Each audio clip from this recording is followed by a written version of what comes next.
Imagine a world where the laws of nature are a joke, and the only way is down. Deep into a colossal, hungry void known as the abyss, a mysterious compass, designed to point to the heavens, suddenly snaps, pointing instead to the absolute bottom of this nightmare. And from that darkness, something impossible emerges. A robotic boy with a body that defies every known law of science. He is the ultimate treasure, and the catalyst for a journey that will either lead to enlightenment or a gruesome death. Welcome back to 𝙒𝘼𝘼𝑃. Welcome back to the channel. I'm your host, and today we're uncovering the secrets of 𝙒𝘼𝘼𝘼𝑃, Episode 2. We drop right into the aftermath of Reg's arrival. He's a walking enigma, a robot who doesn't know who he is, where he came from, or why he's been dumped in this vertical hellscape. Enter Rico, a spunky, overly ambitious orphan with a thirst for knowledge and a dangerous obsession with relics. To Rico, Reg isn't just a new friend, he's the greatest find of the century. She treats him less like a person and more like a high-tech toy, immediately putting him through a series of tests to see what he can do. We quickly learn the world's cruelest rule, the curse of the abyss. Diving down is easy, but coming back up? That's where the horror starts. Dizziness, nausea, bleeding, and eventually, the total loss of your humanity or death. It's a one-way ticket to oblivion for most. But since Reg is a robot, he's the only one who can ignore the curse. This makes him the ultimate tool for Rico's dream, becoming a white whistle, the legendary elite who conquer the deepest reaches of the void. Now, Rico's research on Reg gets weird. And by weird, I mean she tries to poke around his anatomy with a measuring stick. Because naturally, the first thing a curious child does when finding a cosmic robot is check for a penis. Spoiler alert, she finds nothing. But she does find out that Reg is an 𝙒𝑃𝘃, a special grade relic of unimaginable value. The stakes are immediately spiked. If the authorities find out Reg exists, he won't be getting a welcome party.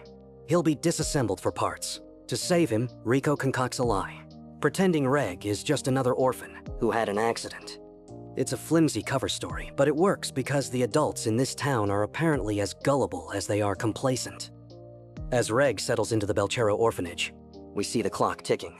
He's learning the ropes of cave raiding, but the atmosphere is thick with foreshadowing. We learn about the hierarchy of whistles: red, blue, moon, black, and then the white whistles, the gods of the abyss. Then, the emotional hammer drops. Rico's mother, 𝙒𝘼𝑃 the Annihilator, was one of those legendary white whistles. She's been gone for 10 years, vanished into the depths on her final dive.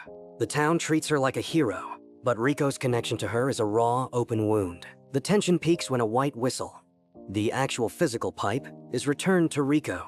It's a symbol of prestige, but for Rico, it's a haunting reminder of the woman who left her behind.